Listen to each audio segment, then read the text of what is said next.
One of these potatoes is actually a cake. Can you guess which one? Is it this one? How about this one? Is it any of them? Does any of this make sense? Why would a potato be a cake? Let's step back for a minute.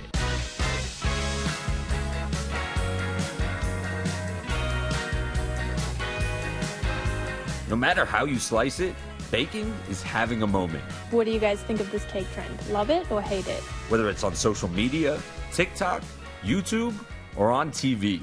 Texture of your flapjack is on the top. It looks a bit wet. Oh, yeah, that's because it's not baked yet. I mean, who here hasn't binged the Great British Baking Show on Netflix? Wherever you get your sugary fix, one thing is clear. All these videos of people stacking, icing, and crafting cakes are here to stay.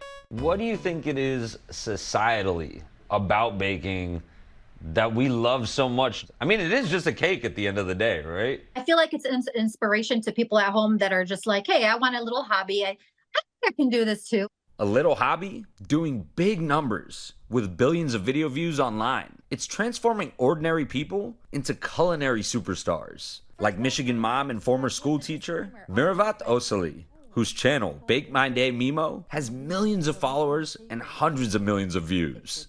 At what point did you realize that this is bigger than just running your own small business? It wasn't until TikTok, to be honest. And just all of us under COVID, everything in lockdown, that it really started to explode. And I was like, there's no way all these people are this interested in watching cake decoration or even the cake process or whatever it is. That's when I knew, wow, this is great. Let me just keep going.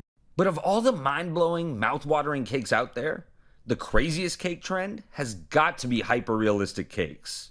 Now, I could just tell you what it's all about, but I'd rather show you. Let's take a field trip.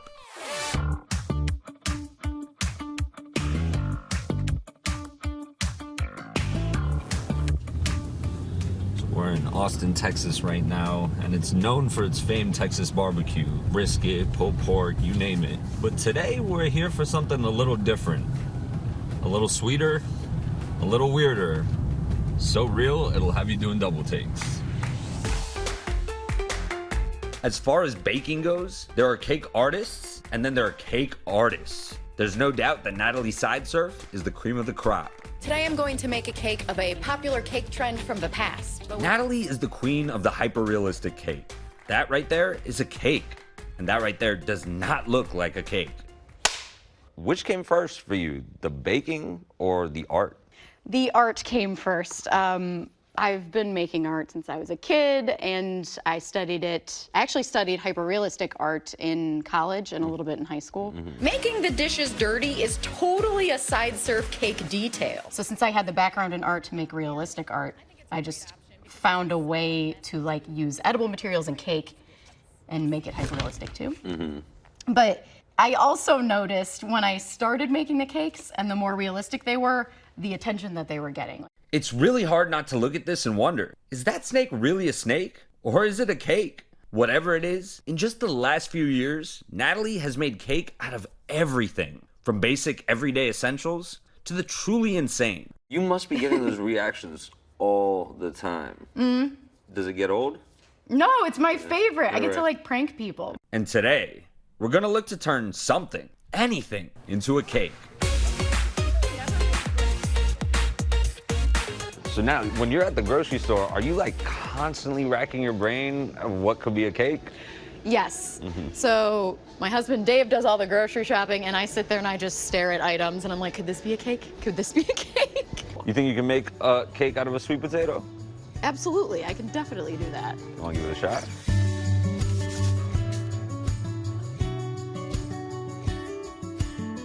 So Natalie, do you like eating cake? Or is this just a canvas for you? It is a canvas, but I also eat a lot of cake. You kind of forget that this is a cake at a certain point, and it kind of feels like you're just like working on a sculpture, right? Oh yeah, definitely. Almost like magic, before my eyes, the cake really starts to turn into a potato. There's just certain areas that I want to color match a little better. But to get the full effect, my producer brought out some real potatoes to try and trick me. Now you're looking at them. Now you have to pick one potato, and that one has to be the cake. Otherwise, you lose the game. So dramatic. Oh my God. I'm gonna get this wrong. Oh my gosh. All right, let's try this one. Here, Grab it? I'll point, right?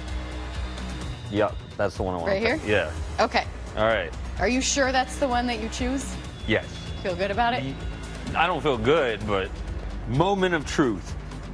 We got to see if my potato is actually a cake or if it's a potato. And that is not a cake. That is not a cake. I got it real wrong. So I'm feeling like a dummy. But now we're going to actually cut into this, right? I've waited all weekend for this, just so you know. Well, now the pressure's on. You got to, yeah, this is a cake. I'm so excited. This is the thing. Oh my God. What is it about cake and baking, I guess? I think that, like, throughout history, cake is this way to, like, celebrate. You're celebrating graduations or weddings or birthdays. So that, to me, is, like, great. Like, I love that I get to work with something that's has a history of being, like, celebratory. Mm-hmm. You cool if I take a bite? You cool if we actually eat some of this cake? Absolutely. Cheers. Let's have some. Awesome. Oh, the best tasting sweet potato I've ever had. I agree. Hi everyone, George Stephanopoulos here. Thanks for checking out the ABC News YouTube channel. If you'd like to get more videos, show highlights, and watch live event coverage, click on the right over here to subscribe to our channel, and don't forget to download the ABC News app for breaking news alerts. Thanks for watching.